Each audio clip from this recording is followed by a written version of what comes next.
Hey there, everyone. Thank you for joining us today. We are very excited to be back. So, the last few times we've had different subjects and talking about some of the events we got going on, different themes, but we decided that sometimes we also want to do game impressions. Won't necessarily say reviews because we might not be given a score, but we want to talk about games that we really enjoy, that we each play, that really kind of, meaningful games that we'll be talking about all year, especially in December, most likely.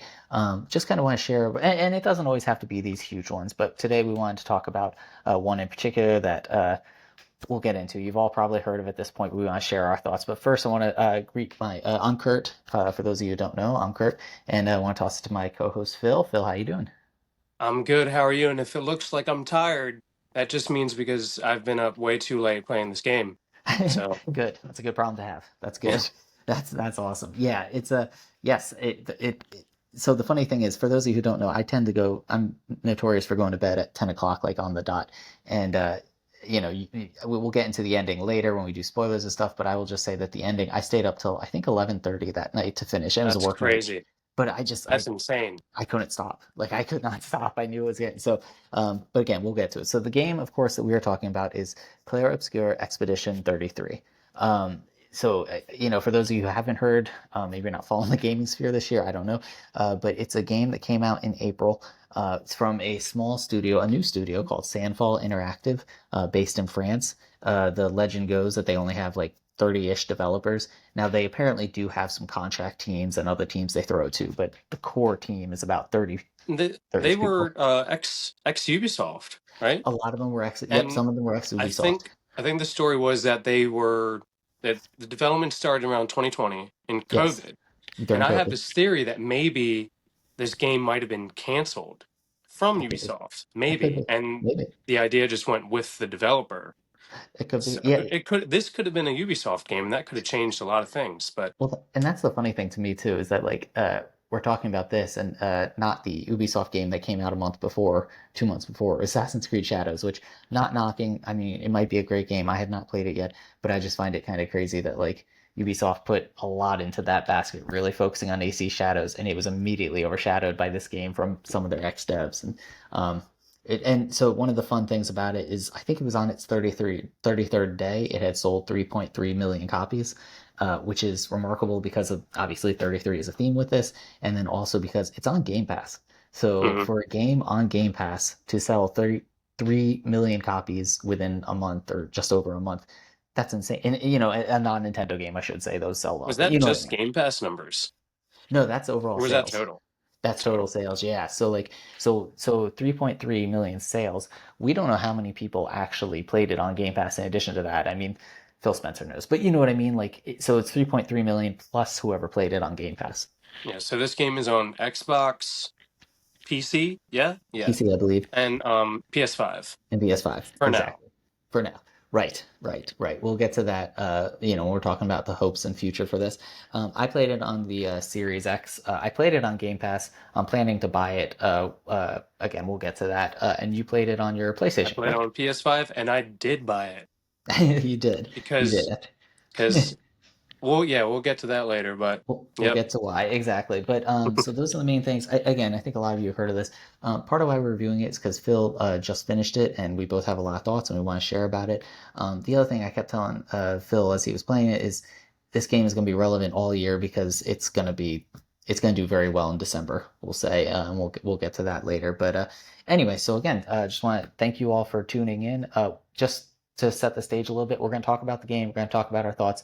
We're going to keep it spoiler free for the first bulk of it, and then we are going to get into spoilers.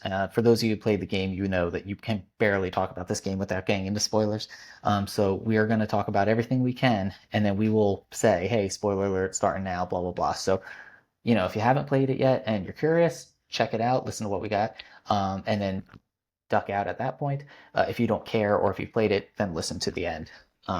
But yeah, so so we're gonna get to the game. Before we get to the how we both came to it, I just want to go over. Um, no, yeah, we will get to that right now. So, Mr. Miller, I've talked enough. How did you first hear about this game? How did you come to this game? How did you find this game? So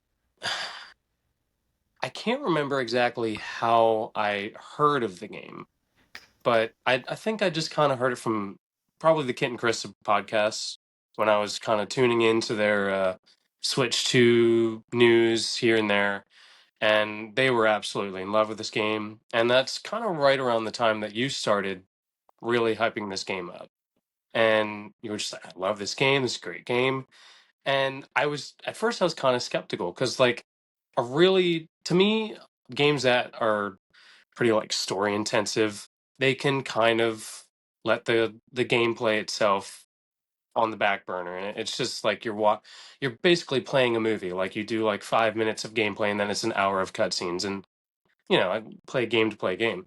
But so you kept hyping this game up, and you weren't really putting the pressure on.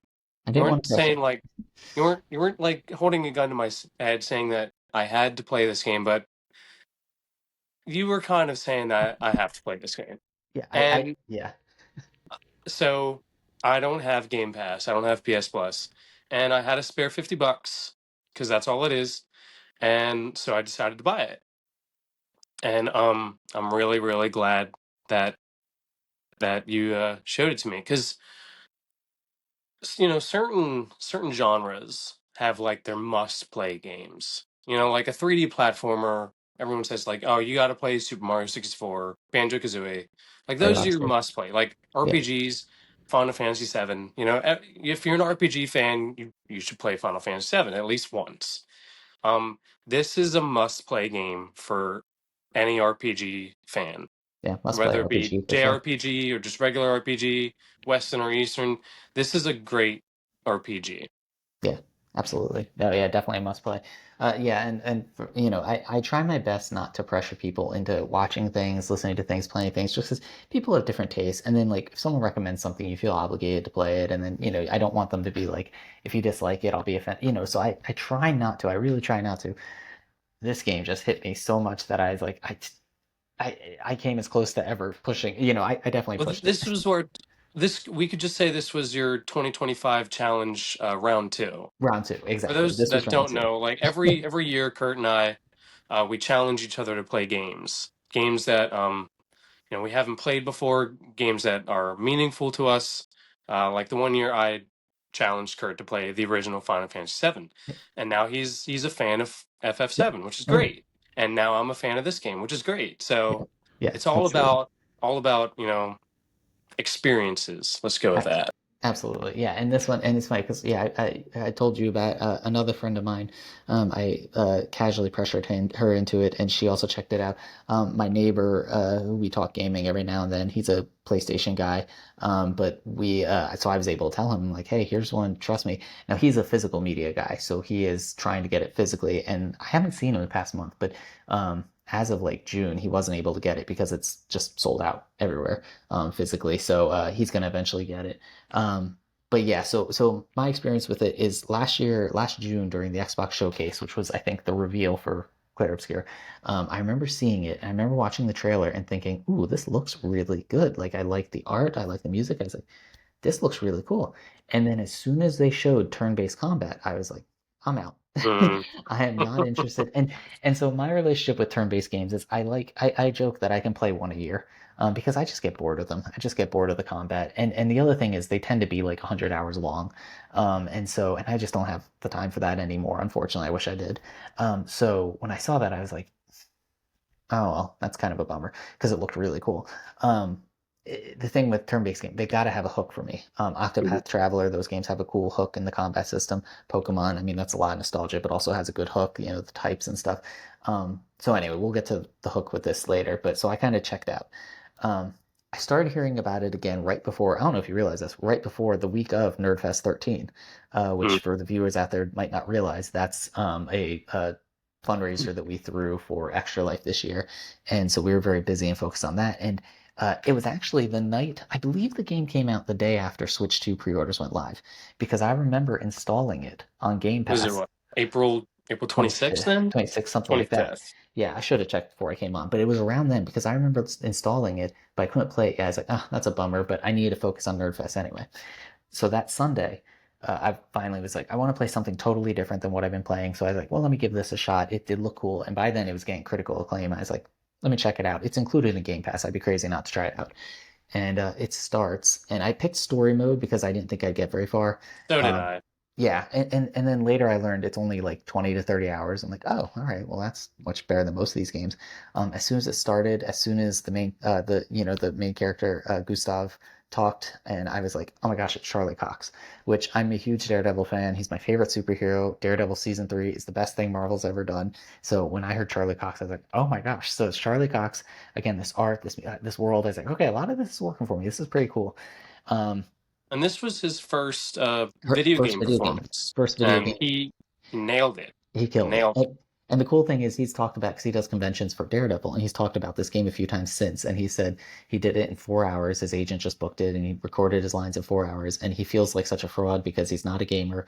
He didn't have much to do with the game. He feels so bad that everyone's congratulating him, but he's excited. It's doing well. And the He wants to latest, play it now. he did say He he's wants to gonna play get a. it now. Yep, he did say he's gonna get a He console and hasn't play it. he hasn't played a what do you say? He hasn't played a computer Computer game game. since Super Mario 64, Yep, I think he yep. said. Yep, I'll forgive him because of Charlie Cox, but I thought that was hilarious that he said that. I was like, "Ah, computer game." And apparently I saw him also say that like someone recognized, like, hey, hey, hey, and he's like, oh, here we go. They're thinking Daredevil, and he's like, you're Gustav, and he's like, who? And then he's like, oh yeah, like he forgot he. So, it'd be pretty crazy if he gets recognized for Gustav now, which I don't think will happen. But anyway, so yeah, so back to so I started playing it, and we'll get into the story and stuff, but I played the prologue and I was like, oh, this is really good. Like it hooked me from the beginning, and then I started thinking, well, if I don't finish it, I'll watch the movie online. But midway through the first act, that's when I started talking to you guys. Like, this thing is something special. This Yeah, is it so does good. a really good job of setting the scene, setting the mood and the Yeah. tone, Yep. and And also explaining the, overall gameplay pretty well. yes, yes, I mean, absolutely. because That prologue, and it does such a good job of like hooking you in, introducing the gameplay and introducing the story, and like within the first half hour, you're feeling emotional and feeling emotions for these characters, which I think is so cool for a brand new IP. I can't. I guess for me, it would probably be Ori and the Will of the Wisp, which was like, or Ori and the Blind Forest, which I think was like 2016. That's the last time a new IP hit me this hard. Not, I mean, this hit me a lot harder, but like, I just kind of look at my favorites over the years. They're all sequels or they're all established IPs. And so for a new IP to hit me within the first half hour, it's like, oh wow. Like, it was just, yeah. Yeah. definitely like shout out to the music and the incredible voice acting. Not just Yeah. Charlie Cox, but Oh yeah. Jennifer English, Yep. Mael, Ben Starr. Ben Starr, who's Yep. Verso, and Yep. I can't remember the other names, but Yep. everyone did a great job. The other name I remember because he's Gollum is Andy Serkis as Renoir, Okay. and he's Andy Serkis. I mean, he's perfect. Like his voice is so good, and he did so good. So we're gonna get into characters in half a second. I think that sets the stage. So let's get to the premise real quick. For those of you who don't know, the premise is it's set in a like almost steampunk French I place. want to say it's like 20th century Yeah, style, yeah, like like 20th 20th century century. type.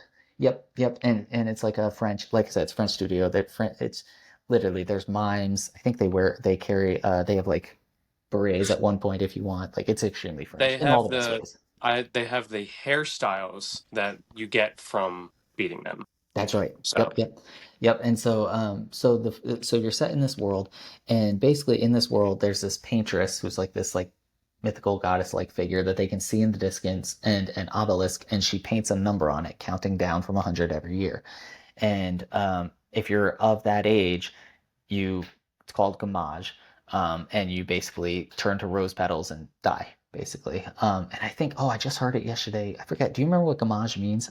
Gamage is French for erasure. Erasure. So Yep. basically, you erase, You're you being get erased. erased. Yep, yep. And so every year, this place, Lumiere, they send out an expedition to conquer the paintress, to kill her, so that they can don't keep dying.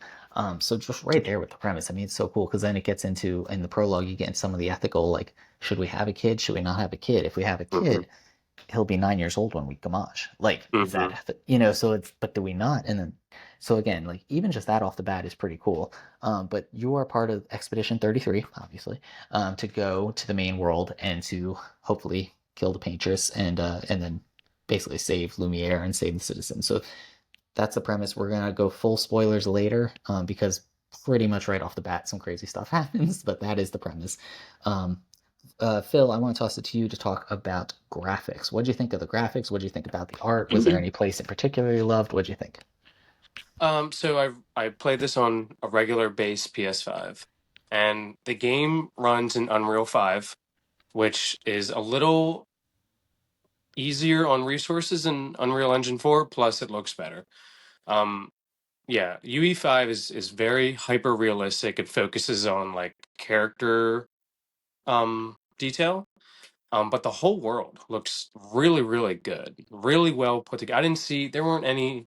I wasn't not that I was looking, but there weren't really any areas because we're not graphic snobs. Nope. So I'm not going to say like, oh, I counted there was three Yeah. pixels that should have been here.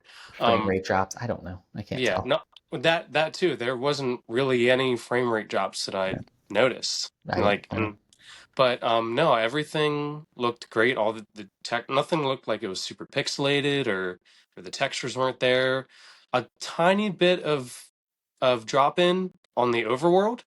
I'm sure you could, Hmm. you know, Yeah. agree to that, which I don't care. That Right. doesn't bother me. That's not what's going to make up a game, drop in and stuff. Um, yeah, I mean, I didn't really take too much notice to like shadows and all that stuff, but Yeah. it looks really good. Yeah. And was there any worlds or areas in particular you liked? Um, I mean, Flying Waters was pretty colorful, pretty, I That was guess. the one that It's came to mind. Yeah. That. and but like I also just like the camp. Oh, that's a Like the really good camp, one. the Yeah. camp itself and just like the scenery that you can see in the distance. Yeah. Like when you're out Yeah. looking at the monolith Yeah. and it looks so far away, but there's so much detail Yeah. and everything in the sky, everything not everything, but a lot of stuff was just like caught floating in the Yeah. sky, and that's because of this event that happened years and years before that kind of started the expedition called the Fracture, That's and right. we'll get into that later. Yeah. But like, there's just like random floating lanterns, which I did not know. The floating lanterns apparently guide you. I didn't know that either until I later. didn't know that either. Yep. So if Until you're gonna play afterwards. this and you're lost, Yeah. look for guiding or floating. Oh The Jesus, lanterns. the floating lanterns. Yep, yep. Because yeah, and we'll get to that in a sec. Because yeah, yeah, you're gonna want them at points. For me, yeah, that's a good one. I like the camp. Falling Waters comes to mind. I mean, it's just so cool. And when I was doing it, it's like, what is this? In the best ways.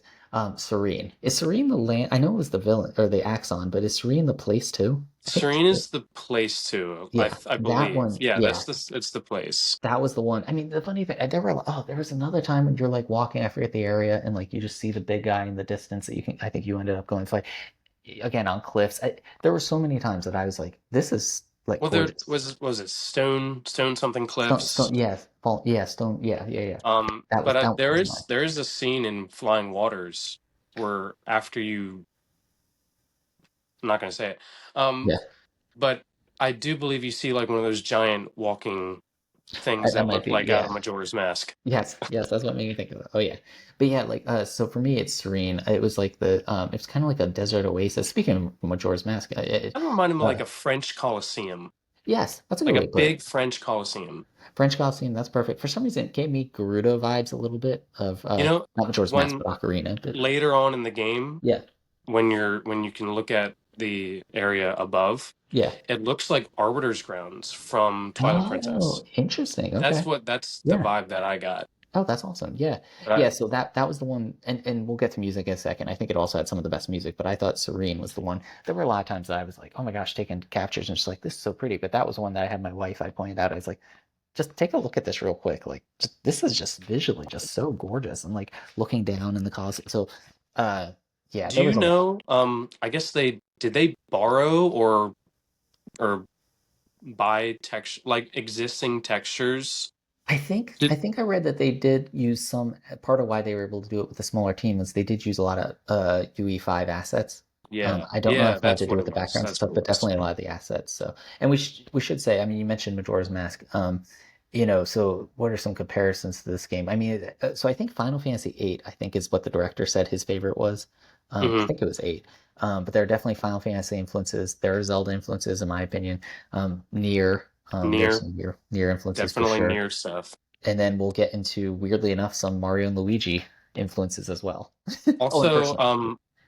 I don't know. I've never played any Persona game or Yeah, Devil May Cry, but like those are apparently heavy influences on the combat. on the combat. Yep. Yeah. Yeah. Shout out to Royce, my buddy Royce. Who we all know and love. He got into Persona 5. I believe he beat it. I know it's very long.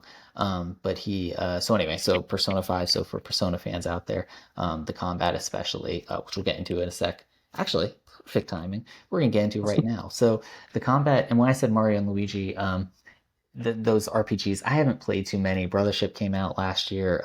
Even Super Mario RPG has this, but it's turn-based combat with QuickTime button pressing. I guess I I have forget the QTE. They call it QTE QTE. QuickTime events. Thank you. Yeah. And so yeah, so like basically, like Mario and Luigi, like I think Persona might have this. I'm not sure if Persona has this. Don't quote me on I that. know Paper Mario to a point has it Paper too. Mario has it to a point. And so basically it's, when they're attacking, you can block, you can counter, you can jump. So like that's the hook in this game that I enjoy combat to the very end, which never happens to me with a turn-based game. Each experience, even, you play the same enemies, but like you still have to remember the patterns, you still have to remember the different things, the timing, and then the bosses, we'll get to the bosses, they're incredible, but the QTEs in this were just made it so much fun. What do you think of the combat? I loved the combat. Yeah. Yeah, just like it was very what's the word? It keeps you it's addicting. There we go. We'll Yes. just say it's Yes, it addicting. is addicting. Yeah. It just keeps you hooked for the whole time. Like you Yeah. said, like some a lot of turn-based combat, like it can get stale pretty Yeah. easily. Yeah. And I know you said you love Octopath Traveler. I could not finish the first Octopath I because get like it. I was burnt out, It does get stale. I only did, to be But fair, I only did there are 8 characters. I did the full stories for 4 of the characters in both. And I felt yeah, like I got my money's worth, but yeah. I was trying to like evenly do all eight, and I think Okay. maybe that was my issue. I Burned should you have out. just Yeah. stuck to the four.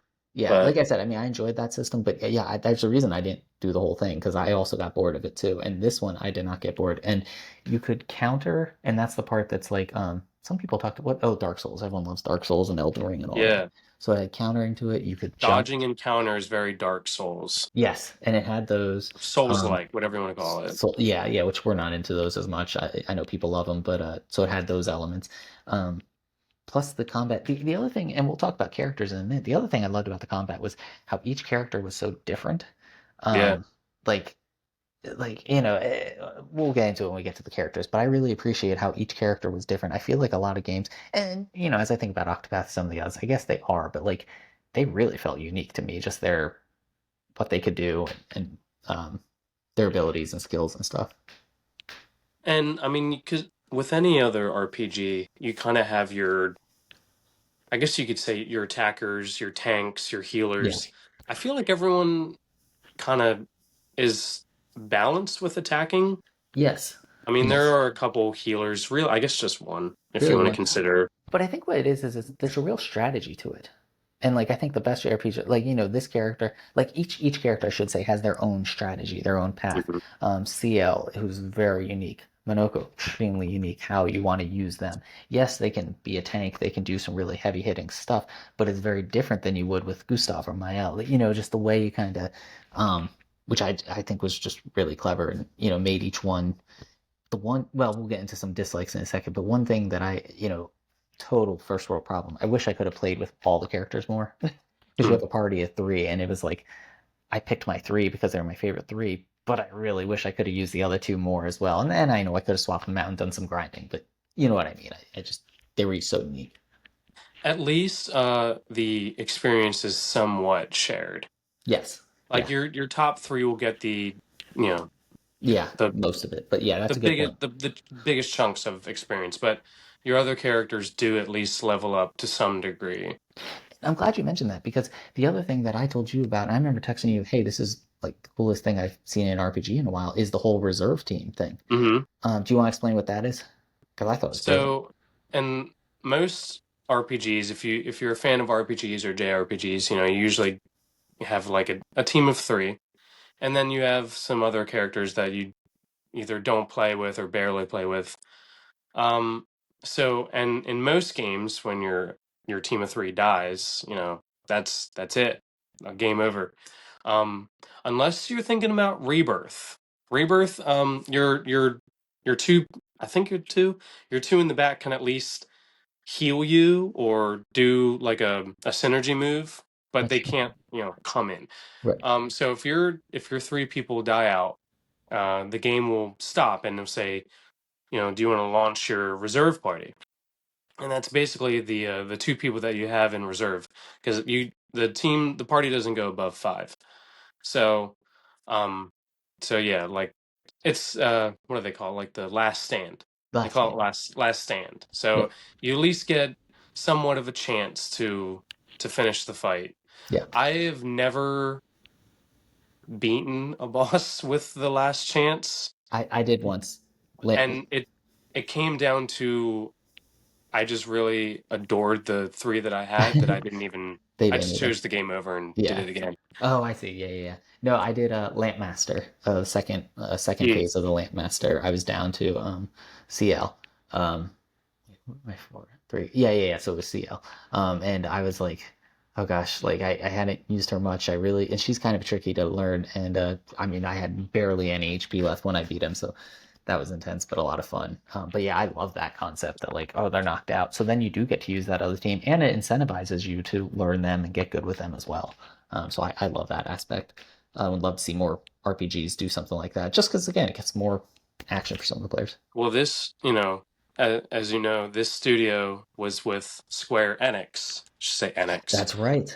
That's right. Yes. Um, and hopefully they were talking for a while about, how some Square games can kind of learn off of.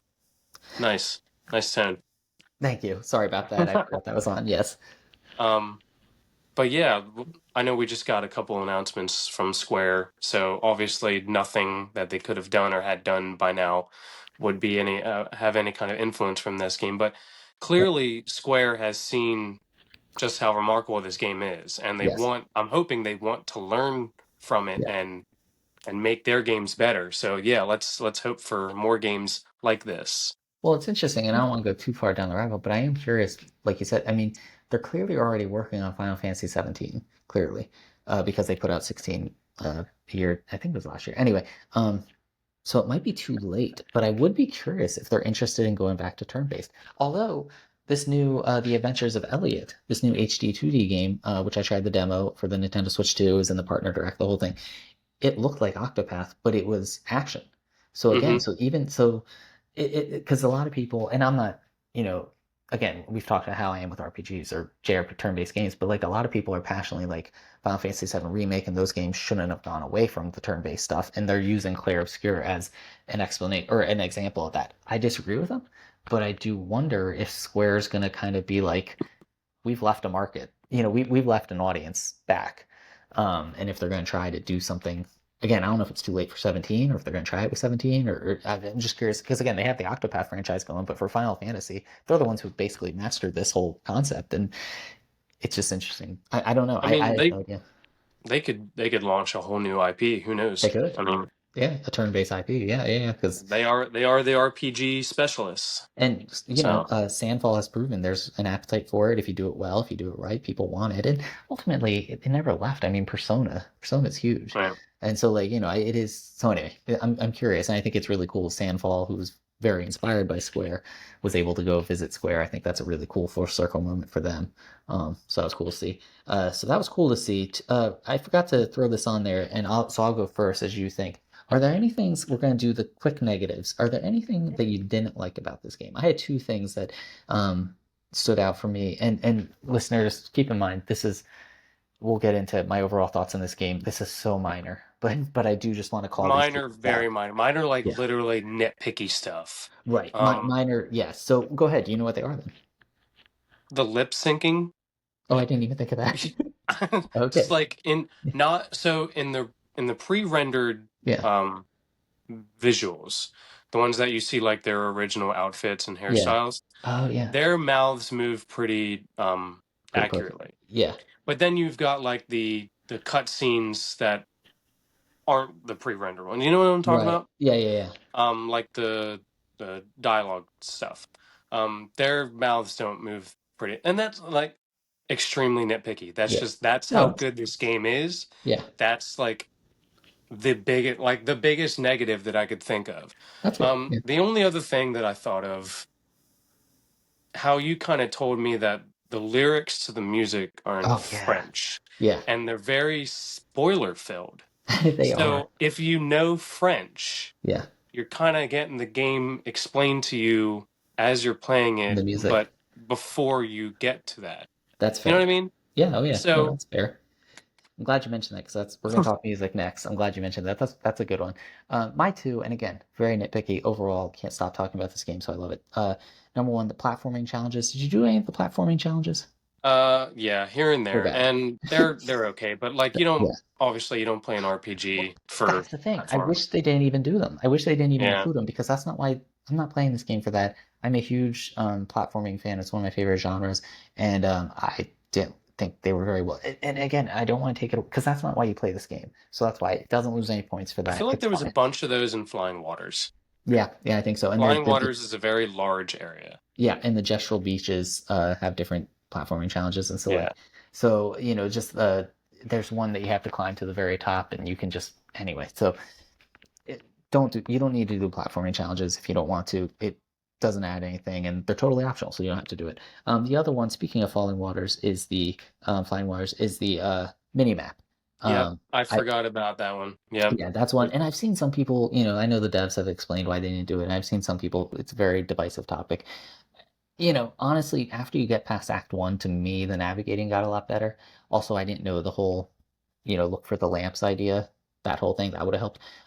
But It would have falling, helped if they would have mentioned that, like in the tutorial or just a pop up, like, "Hey, yes, look out for these lamps. Like this, yes, they will guide you." they will guide you Like through I it. get the having the whole point of exploration, Yeah, not because if you have a map, you're probably just going from waypoint to waypoint to waypoint, not actually seeing everything around you. right, right, I get right. that, Yeah, but or at least buy the map from a merchant or right, something. right. You Something know, to, yeah, yeah.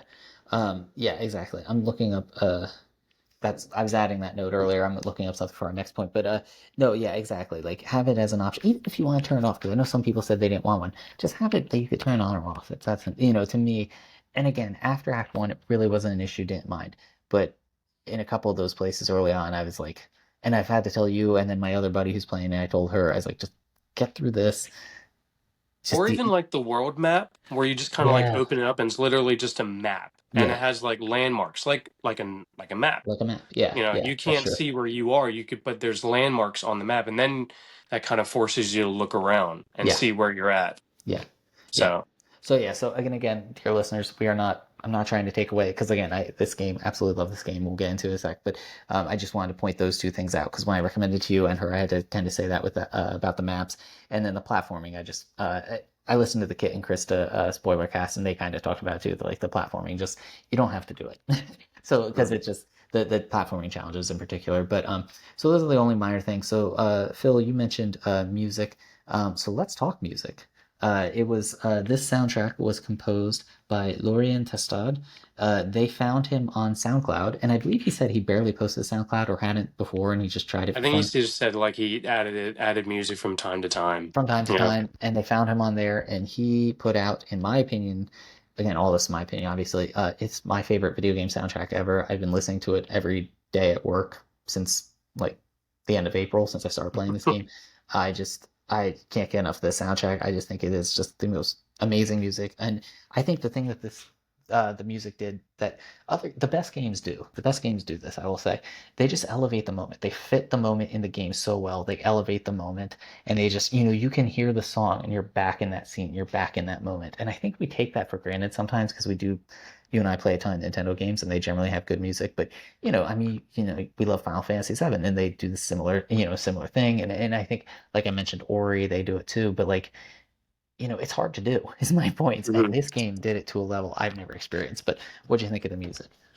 So yeah, let's just say it. So the music, the soundtrack is I would say like classical French with a modern twist. Mm-hmm.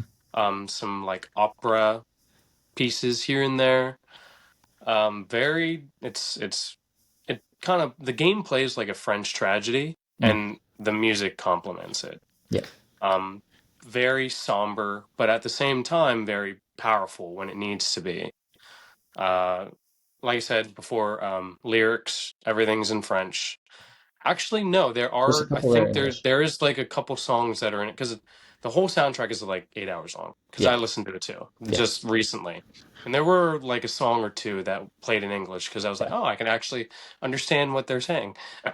There you But go. Yeah, then you got it. no, yeah, very good, and I'm hoping that we're going to hear it again in December, or at Yeah. least a medley of it. Yep, yep. Um, We'll get to hear some version for sure. What do you have a favorite? I mean, I know the answer, but for the audience, what you I so I have three that Okay. stand out to me the most. Okay. I have the boss battle to Serene. Yes. Yep. Yes, That one. that seems to be a favorite. Yep. I By was the gonna way, say. there is a two and a 6 disc vinyl Yes. coming out. I think you can pre-order it now. Yes, I believe so. Um, we should post a link. Yeah. We're But both planning to get it. Serene is on one of the 6 disc versions. It's not Right. on the 2 disc, unfortunately. Yeah. Actually, I'm gonna throw in a fourth song. Just Sure. and that fourth song is Alicia, the Ah, title music, yes. I was but thinking. also Mael. It's basically the same song. Yeah, which is interesting. Yeah. Um, and the battle music for Forgotten Battlefield, Okay. Yep. Good one. the battle music, and then the post battle music. It's all one song. Yeah. Really powerful stuff. Really good chord progression. It's really satisfying to hear. And then Spring Meadows, the battle Mm, song, and the post battle song. Like I said, awesome. it's all one song. But Awesome. yeah, just really good chord progression, really good listening. Awesome. So And listeners, Phil is a musician and does so when he says chord progression, he's always like talking about. I don't know what I'm talking about. I played in the band, but like trumpet and stuff, so I don't know what I'm talking about. But I just like the music. it it's very minor. So if you like minor key, Mm, like if you like sad or angry music, which Midnight's Lament. I like sad and angry music. Yes, Midnight's Lament, love Yeah, Midnight's Lament. You will really appreciate this soundtrack. yeah, absolutely. It's Yeah, so not uplifting. It is sad, and yeah. it makes you feel sad and angry at the same time. Well, see, But I'm gonna list a couple of my favorites, and one of them is kind of it's Monoko's theme. It's like jazzy. It's like Minoko has a doo, yeah, doo, doo. I that is a close like I Yeah, hear it and I'm like, oh, this is catchy. yeah, and it fits the character so well, and it's like Hmm. it's kind of happy. Yeah, I was thinking Alicia. I'll also go with Lumiere. The overall, the Lumiere. Dun, Yeah, dun, dun, dun, dun. Yeah, I it, love that one. and it kind of sounds like Lumiere's theme kind of sounds like Gustav's theme. Yes, They're yes, very they're very similar. similar. Yeah, I like that. My favorite though. Let me just eh, oops. I mean, you know what it is. Here's the problem, guys. It's like Phil said. It's all French. I took German. Excuse me. I took German, so I do not speak French. My favorite is I think it's Une vie timer, something like that. You know it as the last song before the last song before you or the song before you fight the boss in Act Two, the last boss in Hmm. Act Two. Is that the best Hmm. way to describe it? Sure. Yeah. Yeah, it's one of the major bosses of the game. We'll just say Yes. that. Yes. And it's the one that like yeah, it's just incredible. And the interesting thing is on the soundtrack, there's a few different versions of this song. Excuse me. So like and it's got dueling vocalists. And again, this is one that when you hear when you translate it, it's not like blatant spoilers, but it's like, oh, that's what's going on here. And also it hits so deep. It is like I really think powerful. it was one female vocalist for the whole soundtrack, was it? I believe so. Her name was Alice DuPont, I Yes, think. that's right. Yeah. Yes. And She's I amazing. don't just because the male singer was listed after I couldn't see it on my screen at the time, so I didn't actually look. That's right. Um, yeah, and then I think it sounds like the male is the same too. He's only in like a few songs. He's not in his bed. Yeah. It's mostly female singers Yeah, but in this whole this one soundtrack. it like starts off, kind of quite like building, and then it's like her like operatic and like singing, and then he comes in like operatic and screaming, and they're like going back and forth, and like, and again, it's like I won't spoil the words, but I mean, there's love, there's pain, there's so much in those words, and you can hear it I've even though you seen don't speak it's a French. fan favorite. That Yes, song that you're talking about. Yeah, it's a yes, fan favorite. yeah. So that's so my dream. Speaking of December, my dream is it's going to be nominated for Game of the Year. So they'll play one of the songs. My dream is they play like Alicia or Lumiere during the I medley, and then they yeah. do a solo because they did this with Alan Wake. they did like during the medley, and then they did like a separate show and song. My dream is that they do this song on its own with the vocalists on stage and everything, and then later in the show during the medley do Lumia. But we'll see. We'll see. I think it'd be amazing. Yeah, uh, I think it's definitely going to be part of the Game of the Year medley. It's definitely going to be nominated. yeah, it's definitely gonna be I'm nominated. Yeah, nominated, if yeah. not wins. Yeah, and we're coming up, listeners, a little bit more spoiler free. We're coming up to spoilers, and then we'll talk overall reactions to it. Just want to talk about the characters. First off, in my notes, I put for music, perfect. For characters, I said amazing. So those are my only notes. The characters. So first off, like I said, you got Charlie Cox voicing Gustav, and he is going. He's the guy that you're going as on this expedition. And then you got Jennifer English, who plays Mael. She's a 16-year-old, so she's not 33. And so she's like his like adoptive sister. Her parents died when she was young, or they gamaged, I should say, when she was young. And so he's like a big brother, father figure type to her. Um, and let me, you know what? These people are too good. I should have had this pulled up. But the other, so Charlie Cox as Gustav, Jennifer English as Mael. Like we said, Ben Starr as Verso, who you get to meet later. Kirsty Ryder as Lune. She's like basically your mage. I mean, she does magic, but she really does healing, which I guess would be a mage. But so she does the healing. Shala Nix as CL. She's got a really interesting playstyle we'll get to. Andy Serkis, like we said, and there's a guy Rich Keeble as Monoko, who you get to meet later. So first off, characters. What do you think? Do you have any favorites? Again, spoiler free at this point. What do you think? Um, Probably going to have to go with Mael and Verso. They're Mm, kind of they're kind of like even for number one.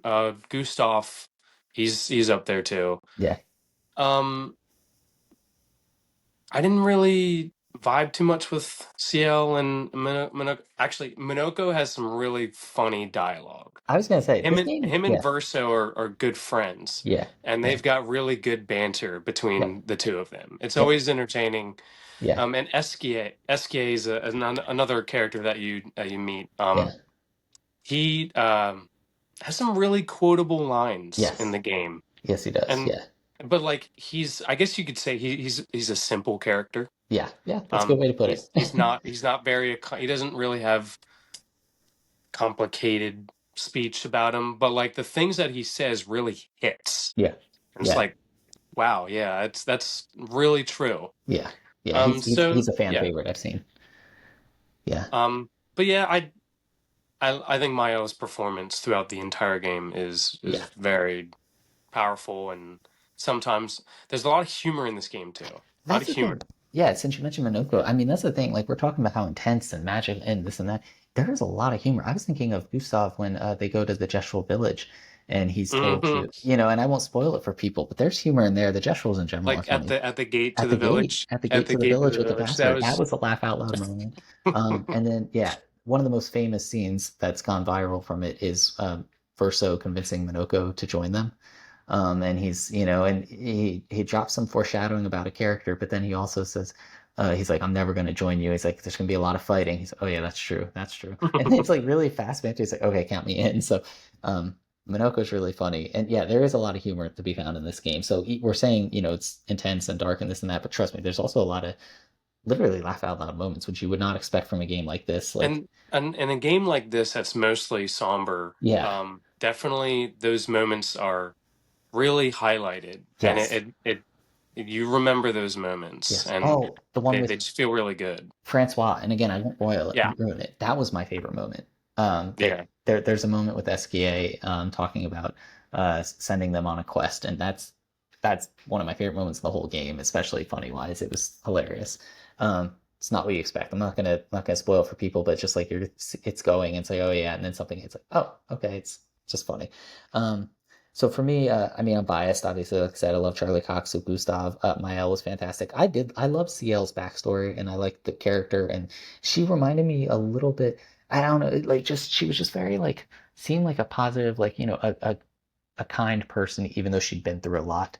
And I've seen in some groups online, her husband gamaged. I believe he gomaged or he died. He died either way. He died He in an died. accident, That's right. I So he didn't believe. gamache, and she's a farmer. Yes. And the interesting thing with her is she has a really cool. So like we should say, Gustav uses a sword and a gun. And when I say a gun, this is the Persona connection. For us still listening, and for fans of Persona, you can free aim. So you can choose your attack, but you can also do free aim and shoot like a gun or magic or whatever, which is a really cool hook in the Because yeah, combat. every character can aim and fire free Fire aim. something, yeah. So So he's got that. Like I said, Lune is one I didn't vibe with too much. I like her character. She is one of the best scenes in the game where she and Gustav are talking about the mission.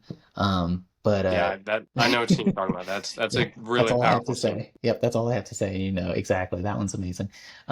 She's again magic healing.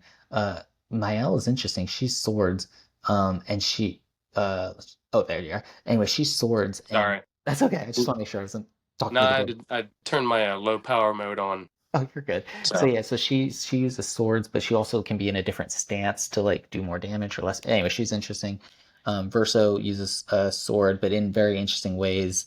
And then Minoko, I'll just let listeners see him. He's almost like a monster catching one. Like the more enemies you kill, he can transform into things. It's really cool. And then which is interesting. That's an it is. interesting And he has thing like for a this huge character. skill tree, but it's because it's how many enemies he kills, like that type of thing, or which enemies I should say. So, and then CL, she uses like cards. Hers was confusing. I want to learn hers on my next playthrough. She could use cards to like build up power, and then like, anyway, she kind of uses cards and a side like she has really cool design and like the whole like style, but I'm gonna need more practice with her.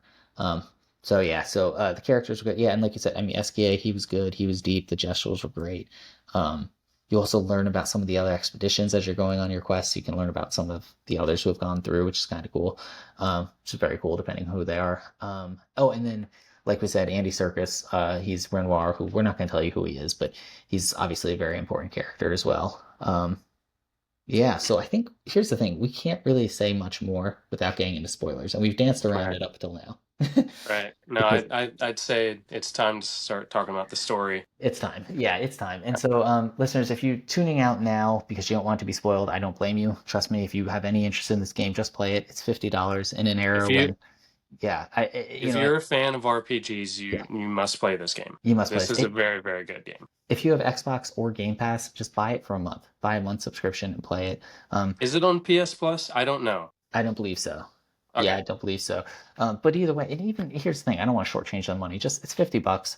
Buy it. Show people that we want $50 games. They don't all need to be 80 or 70 or whatever. So, so anyway, it's totally worth. It's going to be totally worth it. So we're going to go into full reactions after the spoilers. But like again, can't recommend it enough. Love this game.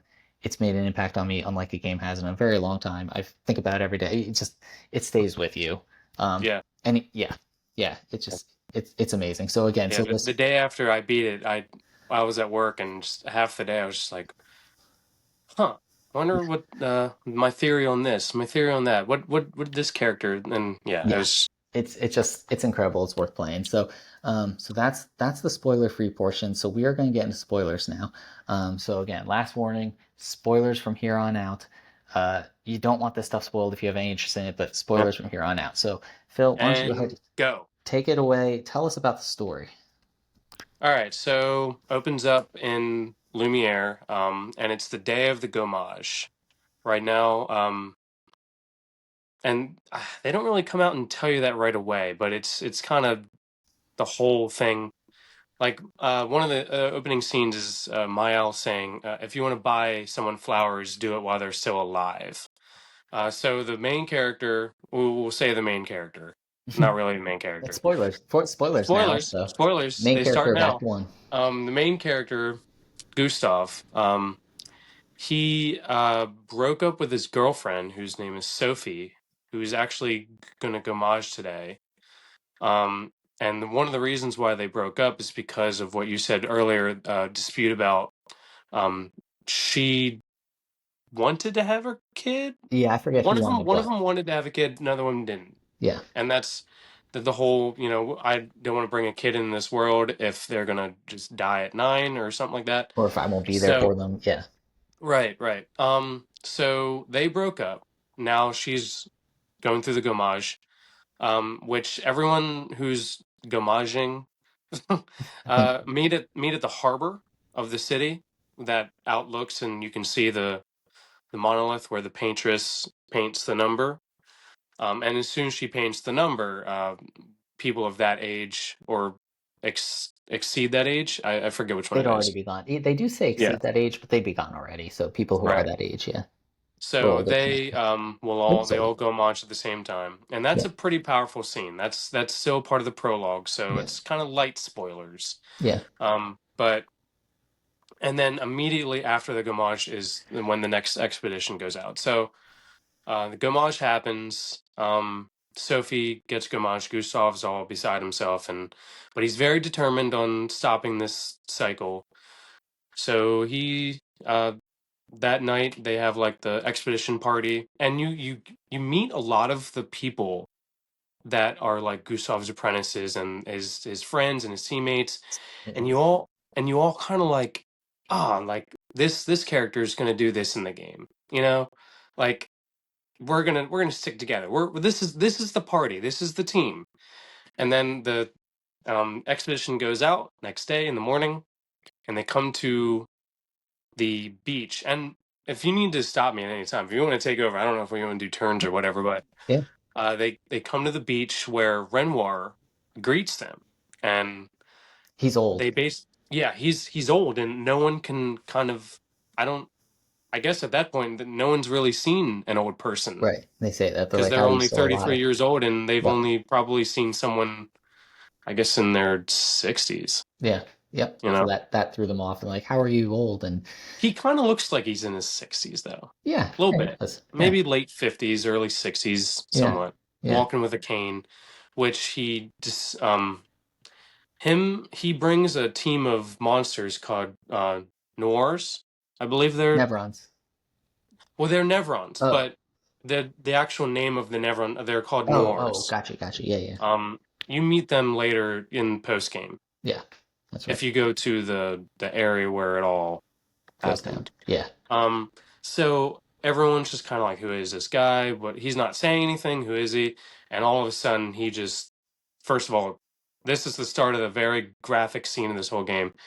Um, decapitates the dude that's right in front of him. Everyone's in shock. A whole onslaught attack happens. The people that you met at the party, they're all dying, except for Mael. Mael does survive. You don't see it at first. So you kind of focus on Gustav at this point. That's why the game kind of leads you to believe that he's the main character. yep. Um, And that we can jump around a little just for the interest of time, but that's real quick. That is like the most violent, gory, kind of like disturbing scene of the game. mhm. Don't let that stop you. If that like if you're like, If oh, you I can don't, stomach that first scene, you'll be you'll fine. be fine. Like it's not Yeah. like that happens throughout the game. It's if anything a little out of character for the rest of the game. But it's shock value and this and that. Um, and There then is one scene in Spring Meadows where they do meet another surviving expeditioner who oh I think they did name him, yeah but very quickly he dies. yeah that's He right yeah gets attacked by the boss, I believe, at that in that area, yeah and just like one hit kill, he's done. yeah yeah. Um, So yeah so that's where so it's like so then Gustav is distraught. He actually almost kills himself. Does mhm. Lune stop him or he stops? So he finds this mountain of corpses in Yeah Spring Meadows, and yeah, he's just kind of like beside himself. yeah And one of the most powerful scenes of the game is him taking his gun and right then and yeah there about to pull the trigger. And then Lune's just kind of like sitting beside him. I don't know where she comes yeah I from, forgot yeah but yeah she's just kind of like, if you do that, we both die. yeah I think that's kind of like the yeah I line think that she was it. says. Yeah, I think so. Yeah, and so yeah, so she joins. So then you get Lune. Then they have to decide. Do we go to the still fight the Paintress, or he wants to find Mael, which brings us to that amazing mission scene. Hmm. And then because there's a sign pointing, I think it's telling them to go to the manor to get Mael. They there's a kind of, I forget what they call it. It's kind of like a meetup point for the Yeah, rally expedition, point. Yeah, where a rally point where they all come together. If they're all separated, they go to this rally point. They yeah, went there first. There was a message left for yeah, Expedition 33 saying that I have Mael. yeah, She's north of something. Yeah, where So yeah. So then they yeah, and they argue about where to go, and they decide to go check on Mael. So was Versa that left that, right? did I want to say the curator left it Oh, you're right. You're right. I bet that because was I the don't curator. remember Verso wasn't That's true. in this. He was Well, observing. He he was was watching. observant. He was watching. That's true. That's true. So yeah, the curator. Yeah, that makes sense. So yeah, so they go and get her, and then they go. Anyway, it's again, we don't have to tell everyone the whole thing. They eventually they get CL. They decide to get SKA because again, they're trying to go get the painters, so they keep going. So then we come to the end of Act One where you're fighting the Lampmaster, and you fight him, you beat him, Hmm. and then Renoir shows up. Hmm. And right before this, Gustav and Mael have a dialogue where they're saying, he tells her, look, if stuff's going down, run. Don't be here. Get out of here. Run. Save yourself. That's what he ordered her to do. And Renoir shows up. And keep in mind, you think, Gustav is the main character. It's only the end of Act One. And Renoir does this We thing. also we should say that they find Mael in a manor, Right. True. in the manor which has a lot of it has it's we'll get to it, but it's very symbolic in the game. Yes, yeah, it's key. So Yeah. So Renoir kills Gustav, which I feel like is one of the most shocking deaths probably since Aerith. I'm sure I'm missing others, yeah. but Well, like because like he had this massive skill tree. right, he had this And massive you were just like, skill. oh, this character's going to be around. Yeah, They got us. They right. got us He good. seemed like the main character. Yeah, Like and like I there's thought, oh we're gonna have to max out his level. I guess in theory, if you grinded hard enough, you right, could you could. get all of his skills, but it would Right. take you so long. Oh yeah, yeah. So yeah, Yeah, so you so they killed Gustav, which was like, and it's fun when you and my friend Karen when you guys went through that scene, and I heard about it from both of you the next day. When you're like, oh my gosh. So yeah, that was amazing. So then Verso joins your party, and he's mysterious, but he's similar enough to Gustav, yeah. combat and things wise, but He comfortably takes his spot. Like that's his the best some way of to the put it. skills are very similar, like the Yeah. fact that you can both mark Yes. enemies. Yeah, that's the So best way to put it. Yeah, he's very comfortably in there. And then so then he's like, "Hey, we need to get my friend Minoko if we're going to do this." He kind of again, he holds a lot back. So we'll get at the end we'll talk about him, but I've realized a lot of the community is very divided on Verso because he lied to the expedition pretty much the whole time to the well, very end. Um because he's immortal because he's and he immortal, right. just he just wants to die. Right. But like he doesn't Right. and And the so only he reason why he's yeah. Yep. So they get Minoko, and then they go to fight the to get the Paintress's heart, which I think is in the manor. They go to the manor because yeah, Minoko said someone says Yeah. I think it was either the curator or Right. Minoko said that the Paintress's heart was in the manor. The manor was located in Old Lumiere, That's it. so they Yeah. had to go Go to and Old Lumiere, yep. and that's when we find out a lot about Yes. the characters that Right. we're fighting. So what do we find out? So here and there, during the story, during cutscenes, Mayal keeps having these living nightmares Yeah. where Renoir and this white-haired girl by the name of Alicia, who looks a lot like Mayal, but can't talk. She's got her face is burnt and her throat. She's mute. So, I um, thought the version in the painting could talk. no, I should have said it they in the can't painting. because the paintress. Yeah. If we want to get into it, if we're just bouncing around here, Yeah. I just the thought it. paintress painted Aline painted her in that light Yeah. because she still blamed her for Verso's Oh, death. right. Okay. By Okay. the way, Verso's dead. Um, So yes, um, so listeners, I mean, again, this is spoiler territory, so I'm sure you, this is so if you're with us at this point, you already played the game, yeah, or you're just you want to know everything right. about the game. So you find out that Renoir is the father to Alicia and Verso, Yep, who's they're siblings. their siblings, and then he beats the group again, or he stops them again, so they realize that's not going to work, and then they come up with an idea: if they kill two Axons, the curator at the manor can create a weapon to pierce the veil and go kill the paintress. Mhm. So you go get defeat the Axons, you get the weapon. You go fight the paintress. That leads you to the fight with Renoir, which has my favorite song of video games. You fight him, which is awesome, and then you fight the paintress, and you fight through two phases, and they're tough and they're good. And then that third phase is a little weird. Do you remember the third Yeah, phase? because she heals you. She heals you, and she's not She really heals you. fighting back, and she's kind of like No. looks like kind of wounded and heals you, and so it's kind of a little strange. Hmm. You beat her. You go back to Lumiere as heroes. Alicia gives Verso a letter before this Mm, the happens. the white-haired girl. The white-haired girl gives Verso a That letter, and you go back. Everyone's celebrating like heroes, except for Gustav's apprentices. They're obviously upset, and Miles upset, yeah. so it's Well, they're bittersweet. they're they're kids. They They're you know. kids. It's bittersweet. And then he's reading the letter from Alicia, and all of a sudden, everyone starts to gamage, Hmm. and that's when you learn this whole world is a painting. The paintress is keeping you guys alive. The decreasing numbers is because she's losing her power to Renoir, the real Renoir, not the one that you've been seeing. So He's the the painted. number is a warning The to numbers are everyone, warning. but And everyone doesn't understand that. right. And so that's the end So, of Act Two, is you learn that this whole thing is a painting. Everyone gamages. Basically, everyone dies. And it's like, what just happened? And then you start the epilogue, which really is Act Three. You got to play to get the story. You got to do it.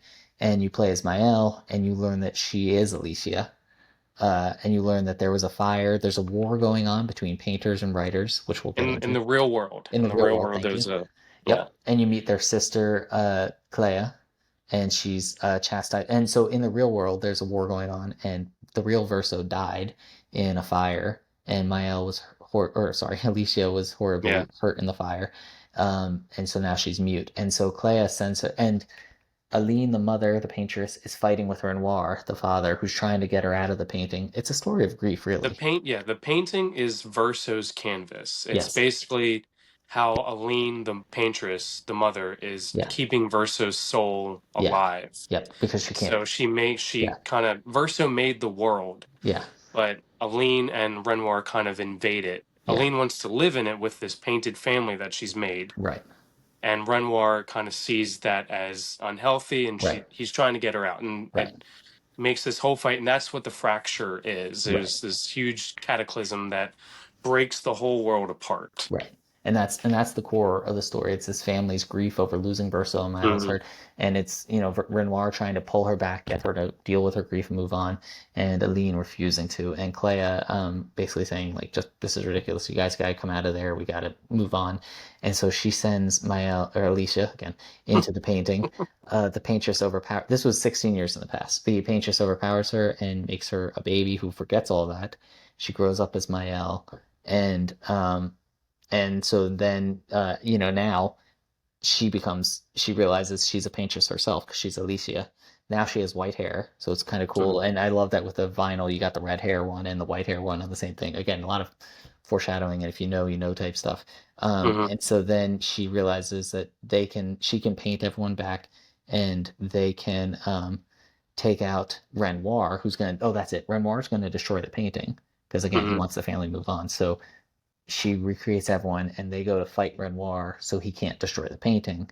And the funny thing here is that you texted me after the end of Act Two and you said, I don't know what Mael's plan is here. She's just thinking she'll just live in the painting forever.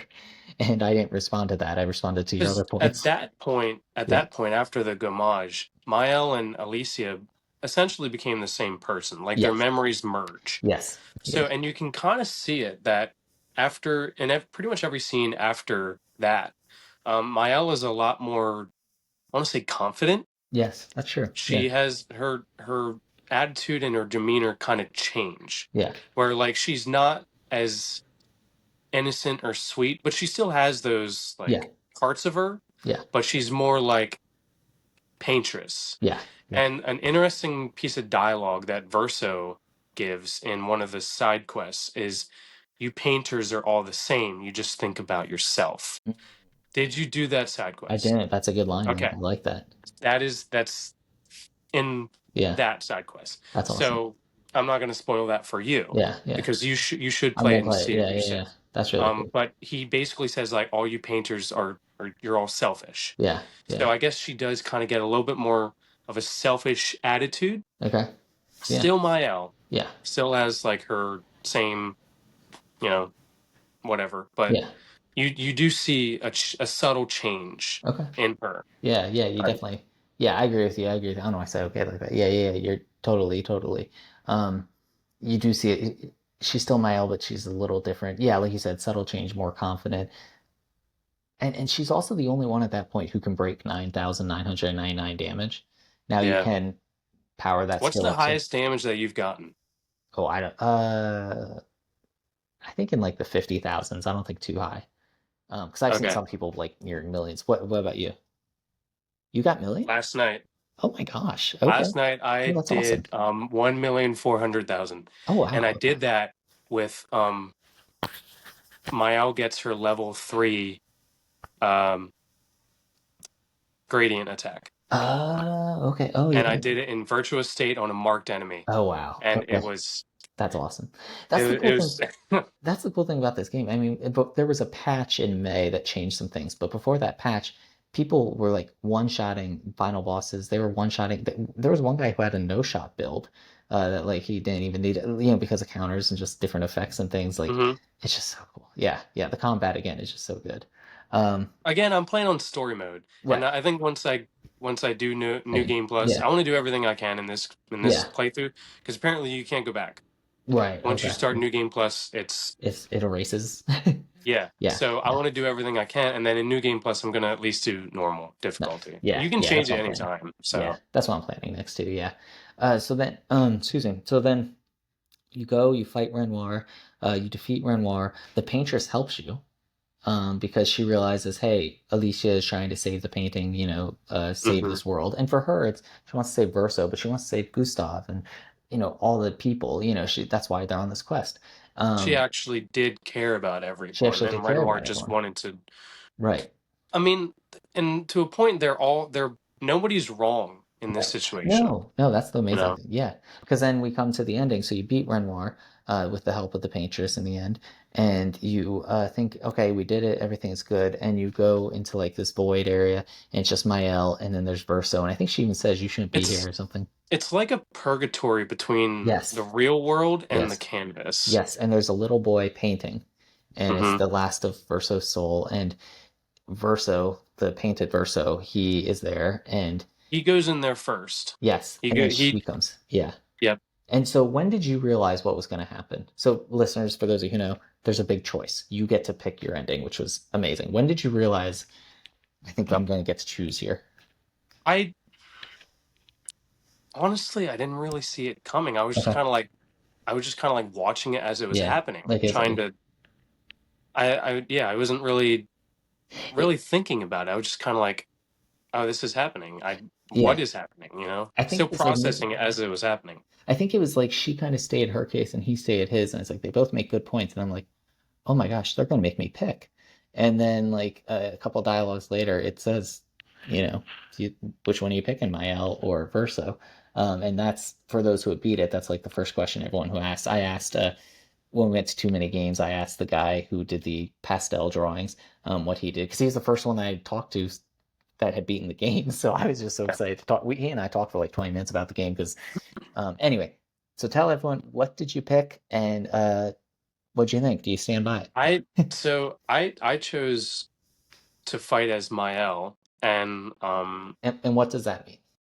so Mael wants to save the canvas and the whole world and everyone in it.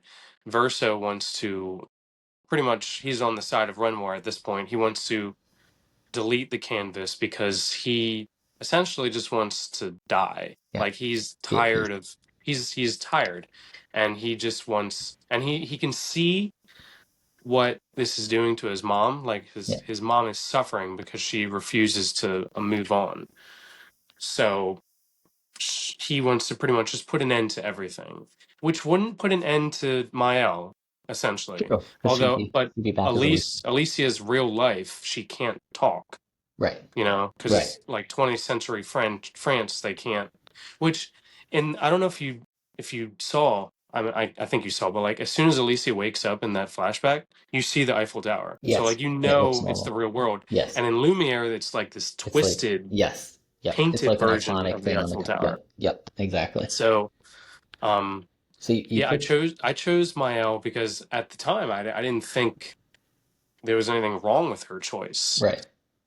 But That's now you go. You I also chose my L because, and it was partly that she said, "Look, I have no life there. I can't talk. No one treats, people treat me this way. Like I have no life there. here I can be And so, her own mother blames her and her own for. mother blames her for Verso's death. So she was like, just leave. And I agree with you. I was like, who's, and it's kind of funny because in the real world, not in the video game world, um, I am very much of the mindset of, of reality and truth. And like, even if it sucks, just owning it and like, just kind of, so like my L's pick is kind of the opposite of what I normally do. So it's kind of interesting that I picked her because normally I'd be like, no, I'd be with Renmar. We got to get through this. You just got to deal with it. Not let people live the delusion, so to speak. Um, but it's just she just convinced me because I'm like, who's she hurting? And then you see the ending, Mhm. and Of yeah, of her yep, her ending, and you her see, and ending. Ben Starr deserves all the awards. When he's saying, "I don't want this life, I don't want this life," begging her not to do it, and so then that's when I was like, oh, that was the wrong choice. Yeah, And the beauty is there is no wrong choice. there is no wrong. But once It I saw that, makes you feel a certain type of way, but there is yeah, no real wrong there's choice. no wrong choice. And so you see, she does paint everyone back. Gustav is back. No line, so Charlie Cox was done. He only had 4 hours to work anyway. But you see, everyone's back. Pierre, CL's husband, is back. Everyone is back, and they're in the concert hall to see Verso play. And he couldn't do it, and he looks out, and she makes him play. And then she has those eyes, those like Yeah, painter's type eyes. Like, the painter's eyes, it's which like, kind of late makes you think like her conscience is yeah, now like yeah, yeah, gone. yeah. Essentially, She created this fake she's in world to this live in. delusional state now. She's in Like this she's illusion. Yeah. And yeah, she yeah. So we should say so the alternate ending, the other Verso ending, not the alternate, but the Verso ending is he does destroy the canvas. I forget what CL does say something to him. Lune just glares at him and just sits down. Lune glares and sits down, and Yep. she's just like super pissed. Yes, and there's foreshadowing. I forget the exact line. I should have written it down, but earlier in the game, she says something like, "As long as someone's willing to stand, it's not over." And so for her to sit down, it was a throwback to that. Like, Oh, yeah, there's okay. some I she has get that some now. line early on about standing, and so I for her honestly sitting. thought she was just pouting, but no, Yep, yep. It was kind of that like makes a lot more it was sense. a throwback to that, and like that eye, that look just kill, the looks Hmm. could kill, so to speak. And then you see that the family uh mourns Verso. The whole family is back in the real world. They're looking at his grave. They mourn Verso, and then they go back inside, and Alicia looks, and she sees all her painted characters waving, and they're not real, obvious, but they're waving to her, and the family moves on. To me, that is it's painful and it sucks, and you just spent all this time with CL and Lune and stuff. But to me, I should have picked that. To me, that ending I is mean that I wondered that this literally just came to thought, like what maybe in like a sequel or something, there's another canvas mm, where she maybe something with the writers yeah, and she does paint those characters back. true. Maybe. That could I be. don't know. I don't Yeah. know. Well, But let's get to that real quick. Or not even real yeah. quick, but let's get to that. So that is the game, listeners. That is the game. We did Act One, Act Two, Epilogue. Again, mind-blowing twists, turns. We'll get to the reaction in a minute, but since you mentioned it, what would you like to see from a sequel? What would you like to see from DLC? Are there any other platforms you think this game should be put on? What do you think? So definitely I think I'm hoping that it's inevitable that a Switch 2 port is going to come. Put on Switch And too. that I would love to do that because Yeah. I would love to have the game physically. Yes. And That's my big thing. I want to yeah. have a physical version of this game. The only reason I haven't bought it yet is because I'm waiting for the Switch 2 version. Now, Right. we're, primarily talking It about could be, I mean, it could be a while. it's going to be a while because we Yeah. primarily talk Nintendo here. We're not doing it tonight, but I will just throw this out there that it's come out that apparently they didn't send out many dev kits of Switch Hmm. 2 early on, and that it's a whole thing. And that's part of why the partner direct was kind of underwhelming. That's part of why the support's been underwhelming. And Well, uh, long story short, Sandfall doesn't even have a Switch 2 probably. Maybe they do now, like a dev kit. I Maybe. mean, you never know. They You might. never know. But They might now, Nintendo, but it's let's just say Nintendo's in it for a long haul. right, So right. So this they're, will come eventually, but I don't think within 2 years, maybe. So I'm planning on buying it on Switch 2. It's got to because it runs on Series S, and I know the Switch 2 is I not as mean, and powerful. well, the big thing is it runs well on Steam Deck. It runs well on Steam Deck. So Like yeah, I mean, other than it looking not as good, yeah, yeah. I haven't heard of any like performance issues on Steam Deck. Right. So So it's it's inevitable. bound to. Yeah, and I plan to get and by then so that's the consoles. But what do you think for sequel? What do you think for DLC? Any thoughts on where you want it to go? I'm not sure about DLC. I'm not really sure how they would put that in there, but for Yeah. sequel, or actually no, for DLC, I would love to play as Expedition Zero, the Mm-hmm. first expedition, Yeah. which would I feel like set. a lot of the story in motion. Yeah, DLC or for a sequel, I would love to see more of the war between the writers and the painters, yeah, and maybe do have like a different canvas or something, yeah. maybe different characters. Or Um, maybe a book. Maybe it's the writer's perspective. I mean, we like the painters, but we don't they know if they're they good. the whole Claire Obscure franchise, they can go anywhere at this Yeah, point because I they gave us so little. yeah, yeah, and I very much am like, just keep this combat style, keep this art and music, obviously new songs, but you know what I mean. But then story-wise, character-wise, I am okay with if this is the only time we get Lune, CL, Monoko, all these guys. I'm actually okay with that. Hmm. We've been reading something saying, like like Final Fantasy, like they each game is their own characters. Are the worlds connected? I'm not enough of a fan to know. Not really. See, so in this case, the world will be connected. I made the clear Assassin's Creed. Someone else, I think on a podcast we listened to said Assassin's Creed as well. Each game is its own thing, but then they have this overarching world. So like you could have the real world being like the animus and all that stuff, and then each game being this Yeah, is the yeah, painting, this is the writing. There's a thought that maybe there's a music one. Verso is a musician, so maybe there yeah. could be They were saying musicians. there was a bunch of there could be other factions of art Right. that So that so deal with magic. right. So like as much as, I would love to see these characters again, I almost would like because I'm kind of over sequels and everything anyway, so like I'm okay with this being the only time we get these characters and then just taking what made this game so good and give us a new story, new character, new world, different perspective. Again, I think that's the one I'd like to see. I think the writers, whether it's their perspective or like you said, a different canvas or something like that, um, that's kind of why I went for a sequel. DLC, I agree. Expedition Zero would be cool. Expedition, I think it's 60. They did really well. Like they apparently were a super successful expedition. They failed, obviously. But I Yeah. think they'd be an interesting one to kind of. What did they do? I'm gonna movie. Oh, you're good. I've read Yeah. about it online a few times. I think they got really far. They didn't win, obviously. Let me see. Expedition. It's been a bit since I played, so I just want to see their journal. They were a nearly successful expedition. Um, and here we go. Sorry, I don't want to butcher it and speculate. Rather than relying on any form of weapons or armor or Pictos or even unusual gear or war machines, its members used nothing but their own bodies as weapons, foregoing even uniforms. They trained under a harsh regimen, and it paid off. Uh, they got to the monolith to fight the curator and stop the Gamage, but um, anyway, they weren't able to do it. So anyway, I just so they were kind of a unique and again nearly successful one. So that could be kind of interesting. I like Expedition Zero. I like that idea a lot, seeing how it all began. I think though, I don't know what it's going to be. Don't get me wrong. I have no idea. I don't. They're the geniuses. I'm not.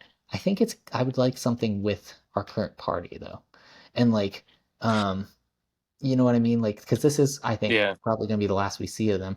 I would like something with them. I don't know, like a new part of the map or maybe there's a new weapon they think that, because Renoir, I think it leaves you off before you fight Renoir the last time. Um, I think if you upload the save. So apparently you can apparently if you go back, you can't actually fight him again. Oh, interesting. Okay. So All yeah, right. if you go back to your last save, I didn't actually see it. I read it Yeah. online. Okay. But if you go back like you go forward like you're going to his area, he's Yeah. not there. Okay. Okay. So it's Yeah. almost So like the then game like that is yeah, post game. it is post game. So yeah.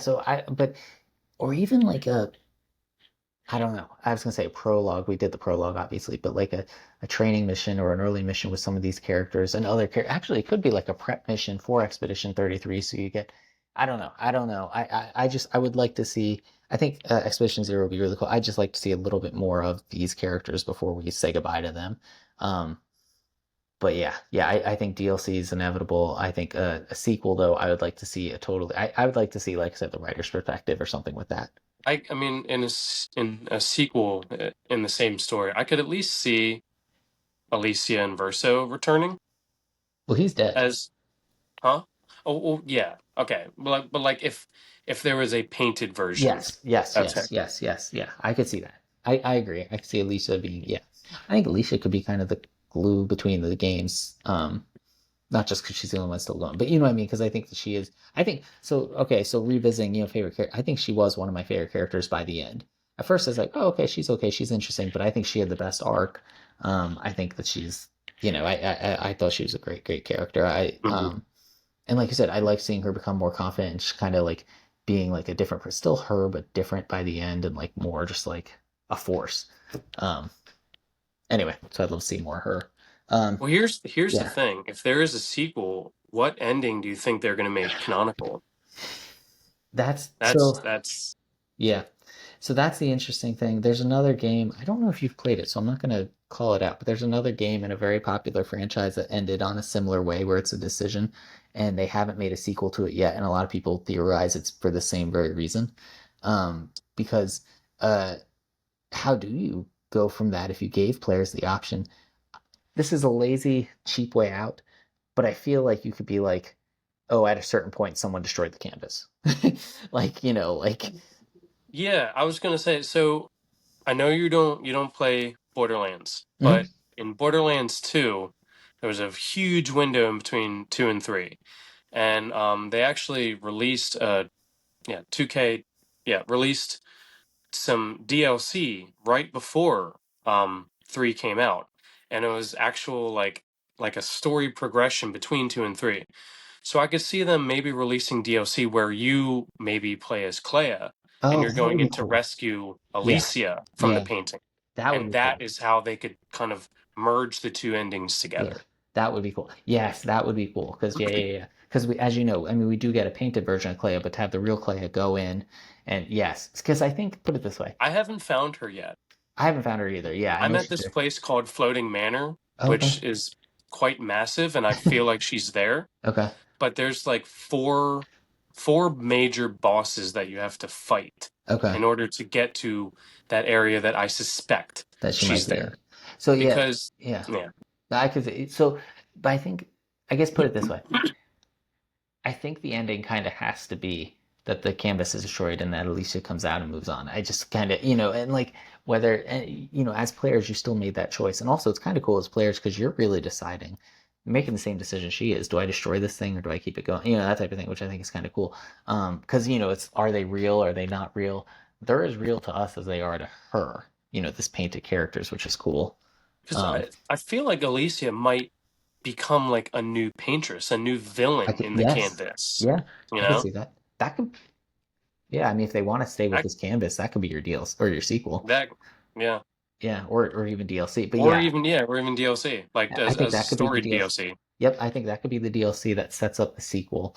Because again, I think inevitably they got to get out of there, and then yeah, yeah. Or well, I shouldn't even say that because here's the thing: what's the worst that happens if they don't get out of the painting? It's just Alicia in there at this point, so she's Yeah, not. I mean, they could still have Renoir, Aline, and Clea in the overworld, fight. So yeah, yeah. So it's going to be and interesting to and see what maybe they then a new canvas is painted or something else, and now you got new characters. and new character But you exactly. still have Alicia, so you Yeah, still have that drawback yeah. to the The original. Expedition 33. Yep, yep. But it's So still going to be Claire Obscure. right, Claire that'll be Obscure the is something. right, exactly. Yeah, yeah. It doesn't even have to be expedition. It could be just clear obscure blank. Um, so we were shooting for an hour. Obviously, we went way over, listeners. Sorry about Wait, that, but we're gonna wrap up. But let's wrap up with overall thoughts, overall feelings. What do you? This is the first. For those who don't know, this is the first Phil and I have actually talked about this. Uh, like, I mean, not in face to person, face to face, face, whatever you want to call face this. to So face. yeah, we text about it all the time, but this is the first we actually talked. So, what did you think after playing this game that I forced you to play? It surprisingly delightful. Good. Yeah. That's what I'm going to say. I was not expecting it to pretty much take so much of my attention. I've only played this game for 30 hours, Hmm. and I beat the game. Obviously, I'm on my top three characters are all level 69. Nice. So I've got 30 more levels to max out. Max it out at 99, and then but I'm not. I want to do New Game Plus. I want to play through it again Yeah. and Same. go through and see all those scenes with and pick up on the little hints here and there that I didn't pick up on before. Yep. But yeah, Same. surprisingly delightful. This is a game that's on par with Final Fantasy VII as far as if you're an RPG fan, you must play this game. Yeah. just to Absolutely. experience it.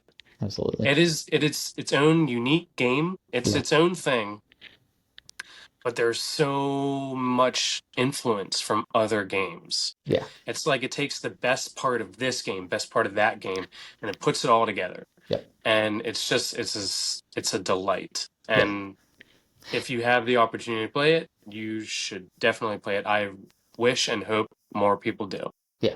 Absolutely.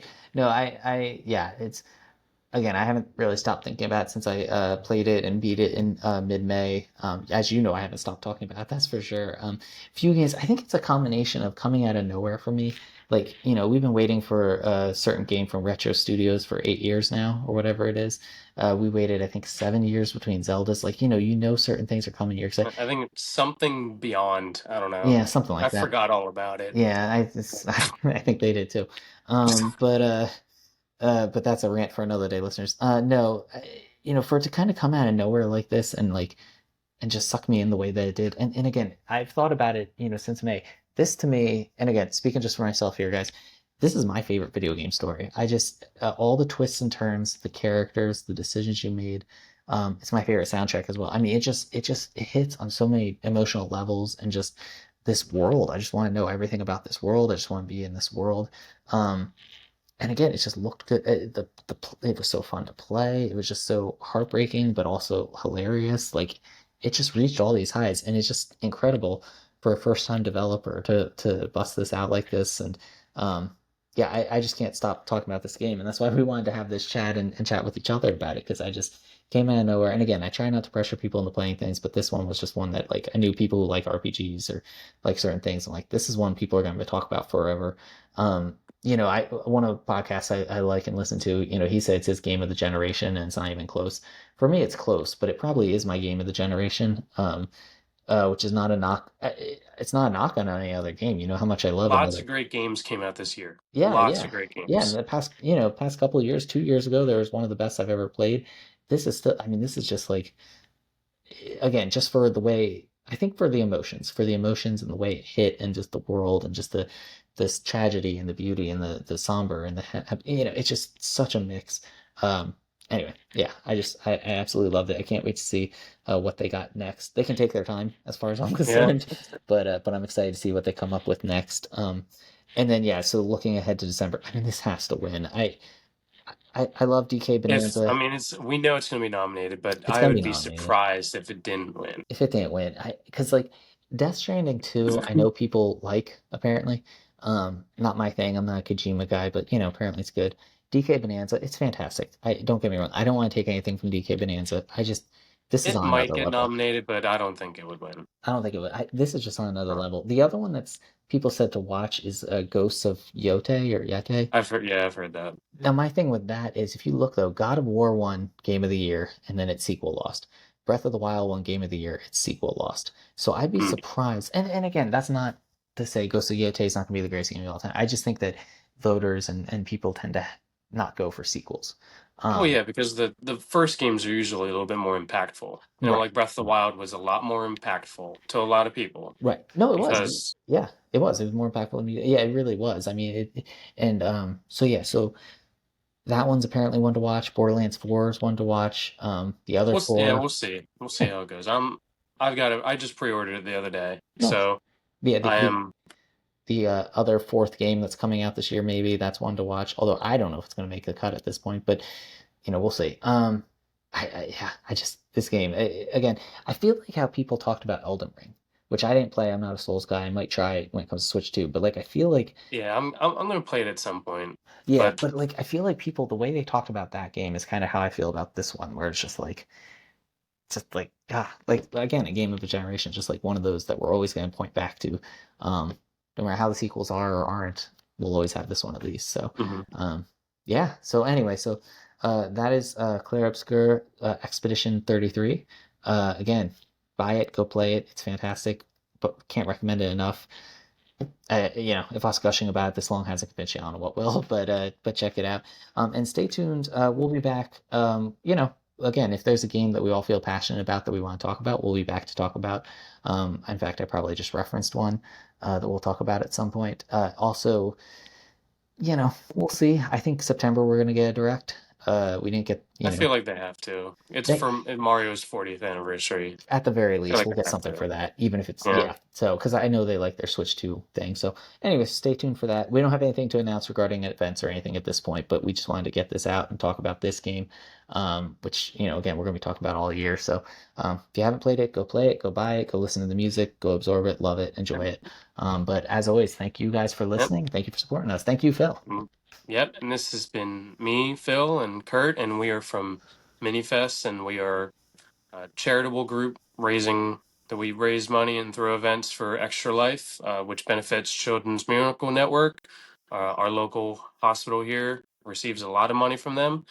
So if you would like to donate, we will post a link in the description.